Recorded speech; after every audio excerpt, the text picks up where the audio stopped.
Welcome to Porch Play Chats, sponsored by the American Association for the Child's Right to Play, or more affectionately titled IPA USA. IPA USA is the USA affiliate of the International Play Association, and as part of our efforts to promote play, we've introduced these Porch Play Chats, which are just conversations with people who are just as passionate about play as we are. You can find all the Porch Play Chats by going to our website at ipausa.org. And up in that top right-hand corner, you can follow us, be a friend, subscribe, or just view all the Porch Play Chats on YouTube, Instagram, Spotify, and Facebook. If you do all that, and magically, every Monday, a new Porch Play Chat will appear in your feed. I'm Deb Lawrence, and I'm president of IPA USA. And with me on the porch today is Sruthi Atmakur-Javdekar. And Sruthi is here to talk to us about how can we bring diversity for young children's play in high-rise housing. And so I think this is a fascinating topic that no one has covered.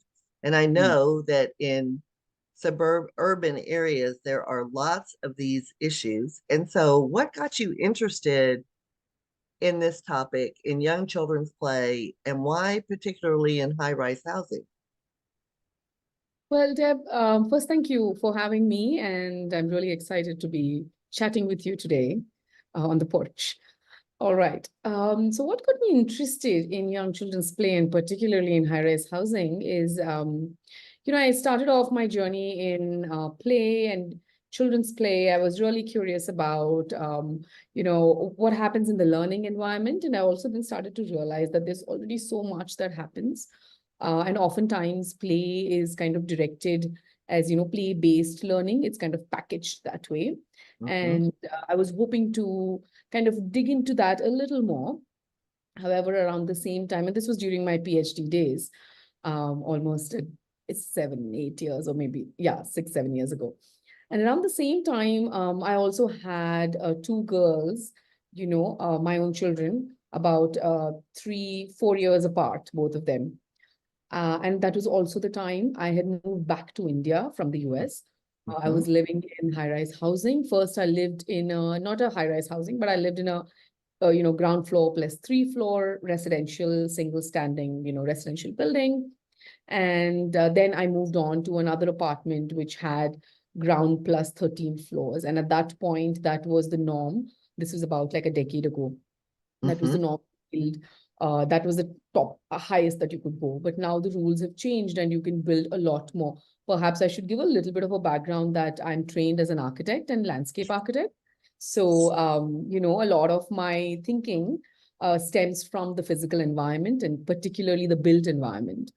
So, we were living in a high-rise housing apartment. I had my second baby, only to then realize that there isn't really much to do with my child if I step down to go out, to go and play. Even if I just went out for a walk, I'd have to probably pull my car out, take her to the nearest park, find parking, and then go and make sure that she's getting some kind of time in a traditional playground.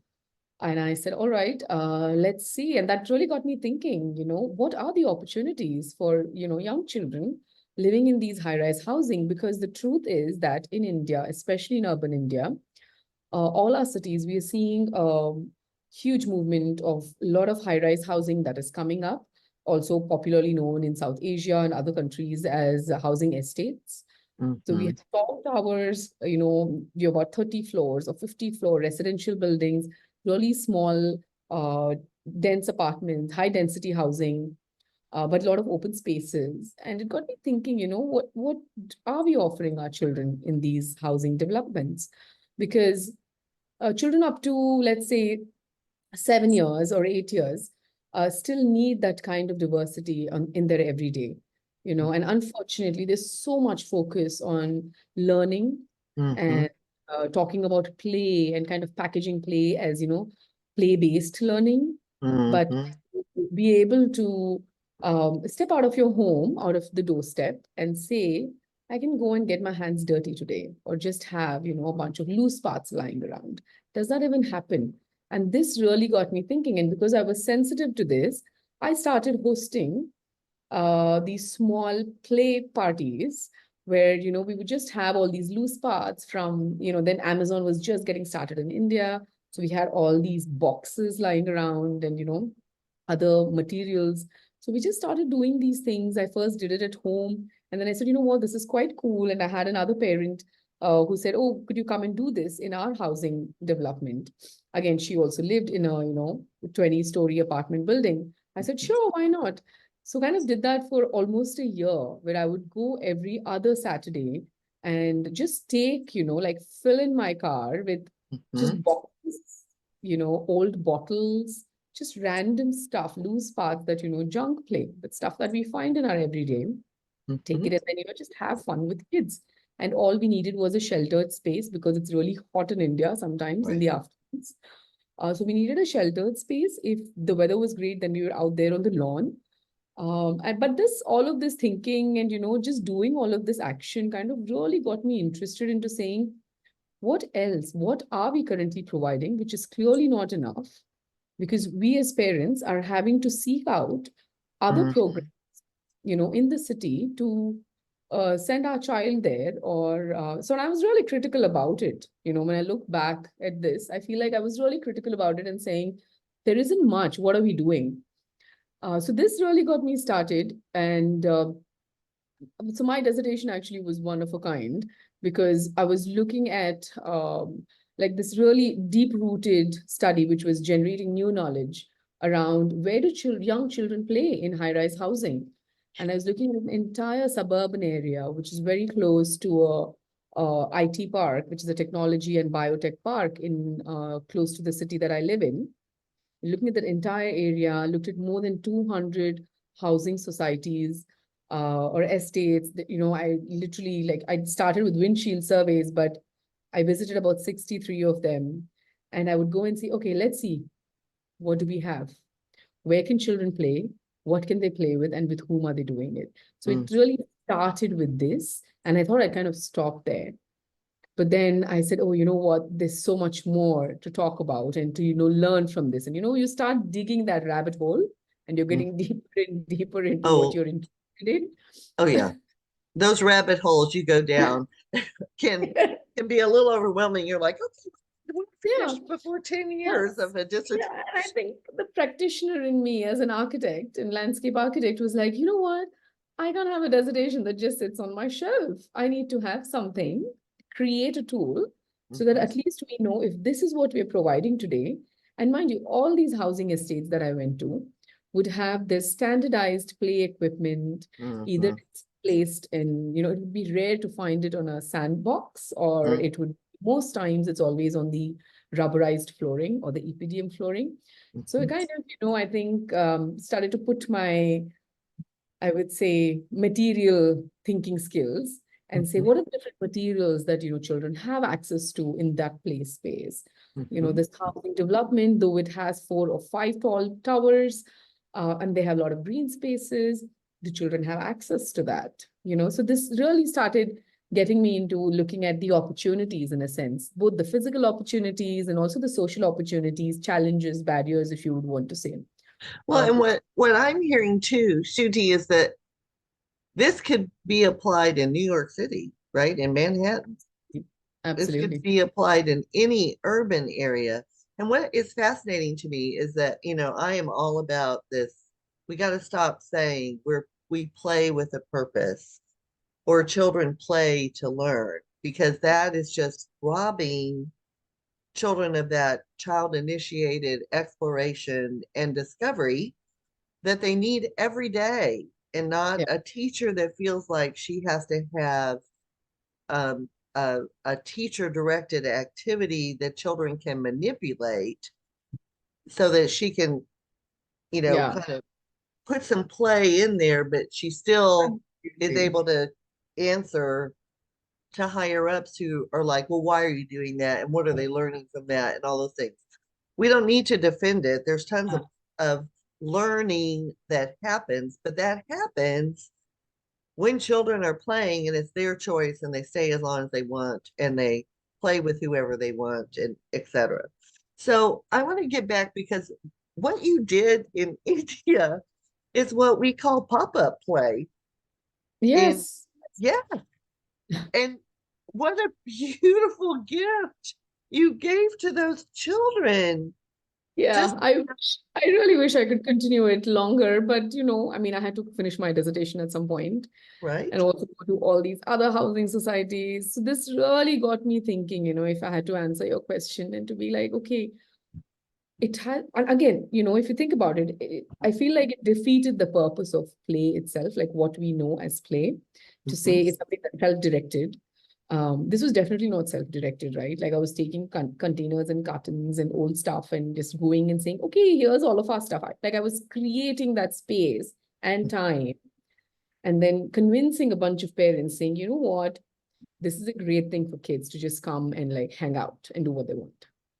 Because oftentimes, even in those sessions, I would have parents who would come back or maybe, call me back later and say, hey, so what did they do today? Like they didn't bring anything back home. Oh yeah. Where's the worksheet? Yeah. Yeah, Yeah. yeah, like what did they make?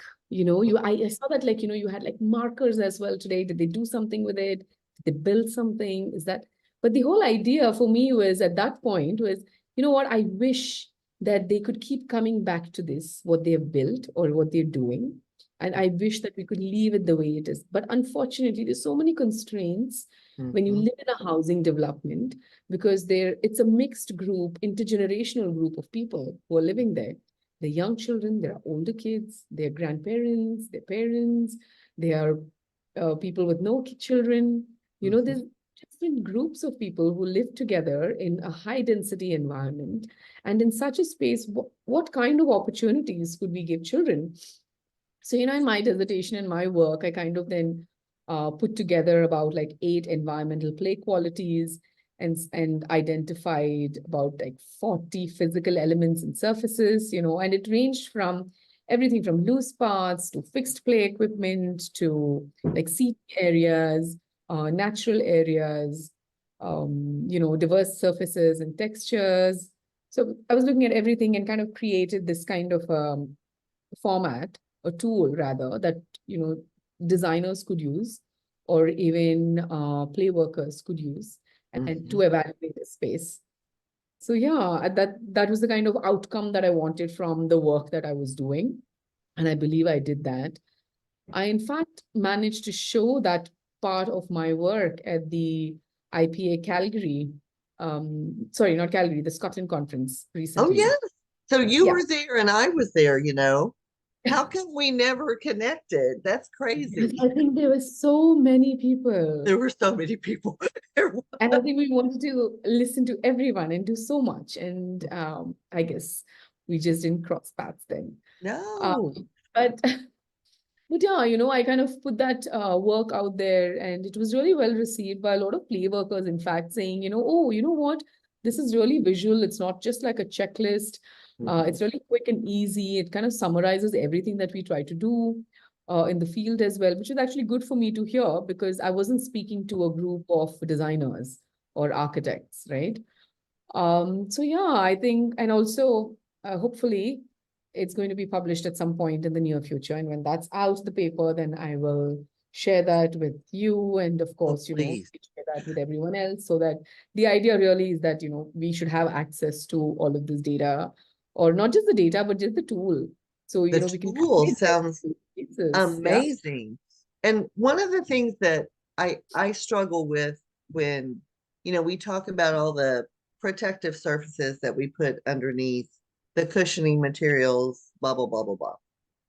And okay, but kids kind of need to learn that if they jump off something high that doesn't have cushioning underneath, I feel like we're teaching them to not worry about it, right? So they don't get that internal sense of, oh, I climbed too high in this tree. I need to work my way back down, or I want to jump, like we used to do on the swings, and we would go and we jump off after we'd gone really high.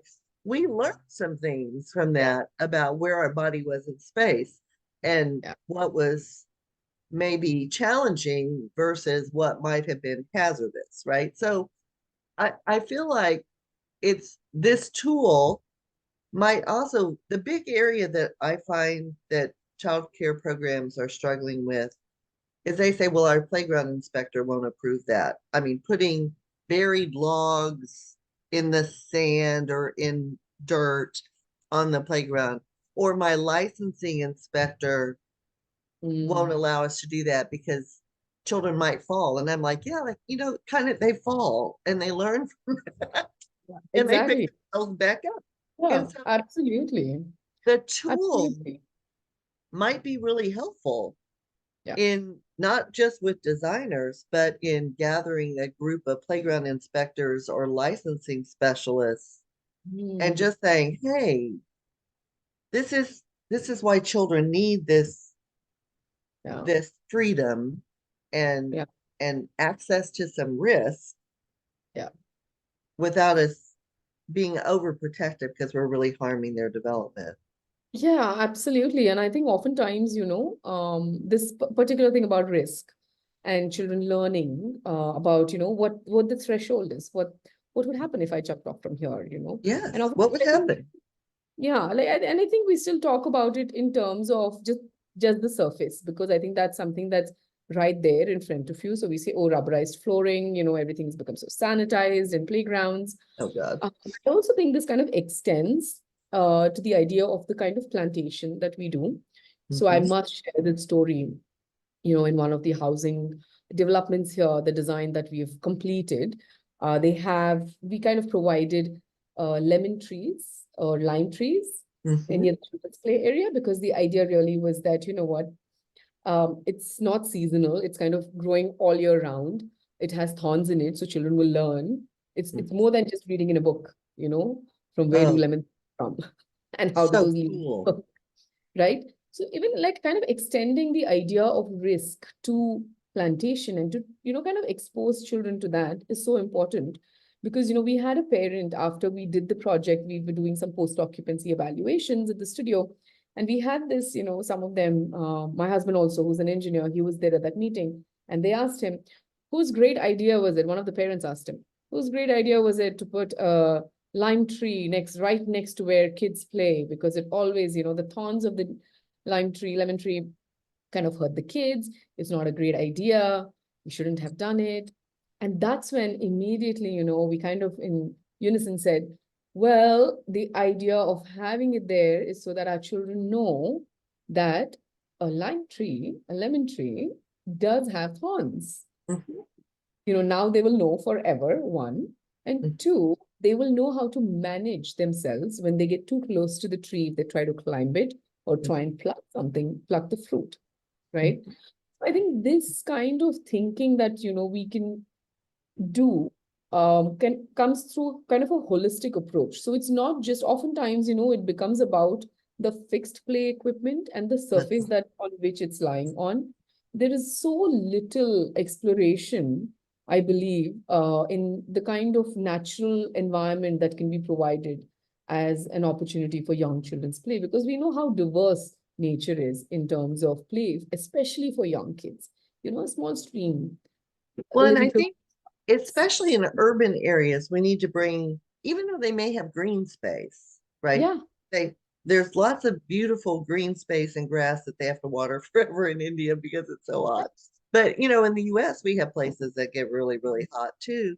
But so the green space is one thing, but also bringing in, you know, I love when a child development program is placed yeah, maybe in a more suburban area, but there are trees around, right? Because, oh my goodness, we can learn so much just from observing trees and what lives in trees and what do trees give us.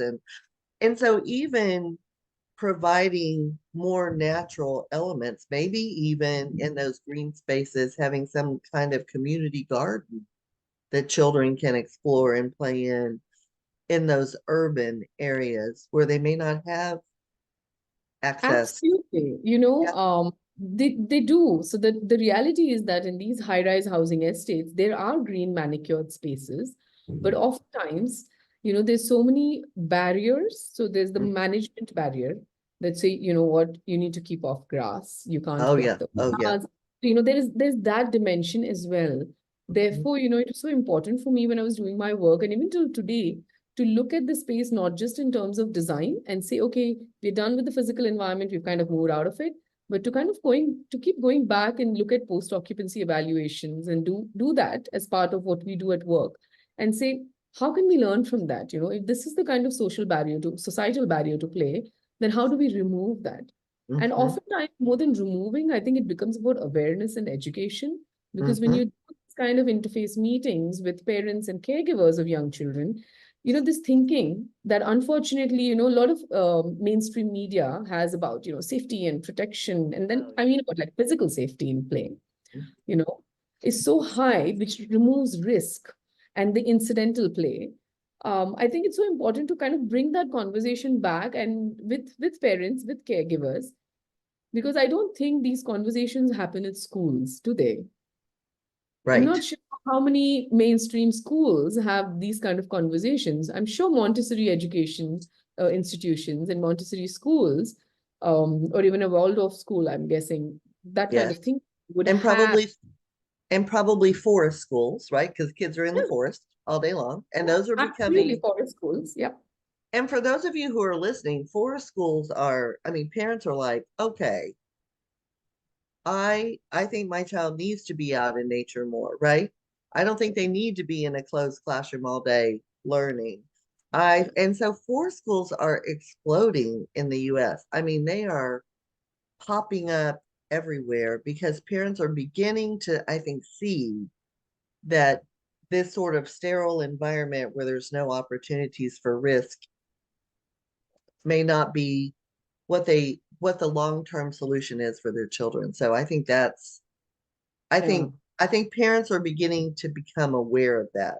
yeah, And the other thing I think parents may be starting to become aware of are the dangers of having the iPhone for your child versus talking to them and the iPad to keep them entertained while you're trying to cook dinner. I mean, let them help you cook dinner. There's things they yes, can do in the yes, kitchen and learn from that. So, so I do think that we've reached a tipping point yeah, for people recognizing that children need to be outdoors and they need to be outdoors a lot and they need to be active when they're outdoors.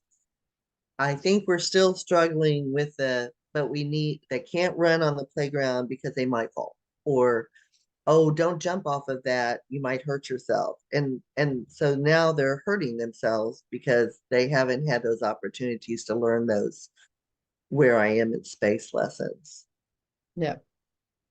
So I'm excited about this tool and Yes. I hope we can share it with, you know, Yeah. different, not just architects, but with different populations of people who are restricting children's engagement outside because ab- they're trying to protect them.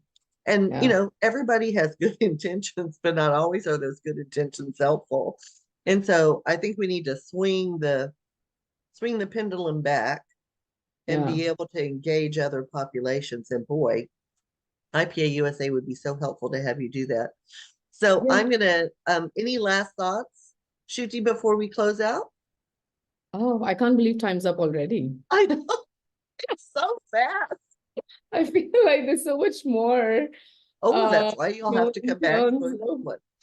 Oh, sharing, but I think what we need, I just want to close I perhaps I could just say this quickly is I think what we need is more awareness as much because I think as designers and architects who are trying to make an impact in the built environment, it's kind of hard to do it all by ourselves. And what we need is, we need an entire community of developers and, professionals in the real estate industry, caretakers, caregivers, parents, if they start asking for this, Mhm. It's only then that, I think the real estate developers would actually listen to it, and then the ideas that we propose can come to life. Oh, I Uh, think that's a that's perfect where thing. how the money kind of comes in, and that's how we'd be able to impact. So, I'm still trying to find that crevice and say, oh, here is that opportunity. We've got that. Let's do it. It still becomes a very, unfortunately, for me, because of I'm interested in it, it still becomes a very pro bono, just from my Oh, heart, I sure. to do this, we've got to do this right. Mhm. And I still haven't figured out how we're going to do this commercially. How does it make sense? Mhm. But I think we'll get there. More awareness, more conversations. I think what you're doing, Deb, right now is amazing.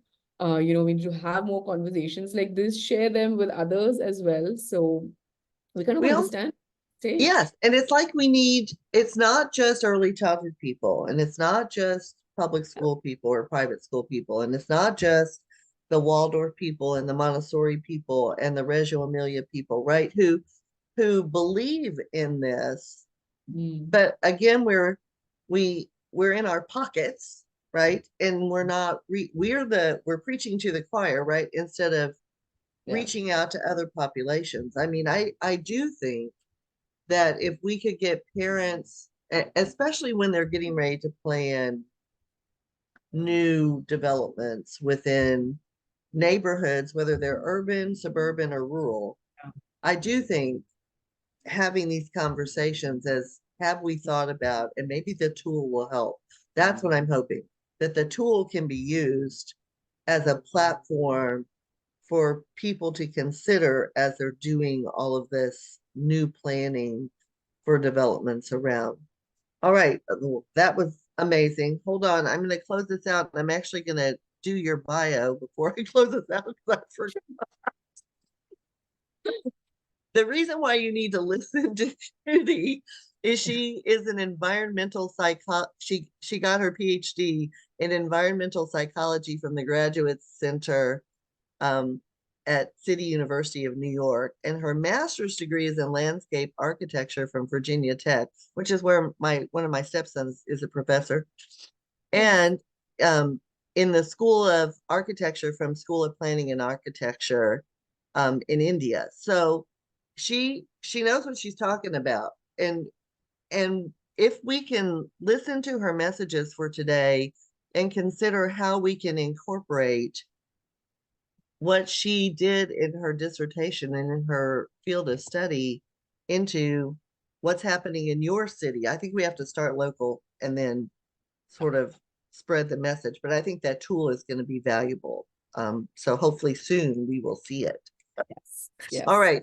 right. To learn more about IPA USA, please visit our website at ipausa.org. And until next time, keep on playing. Great.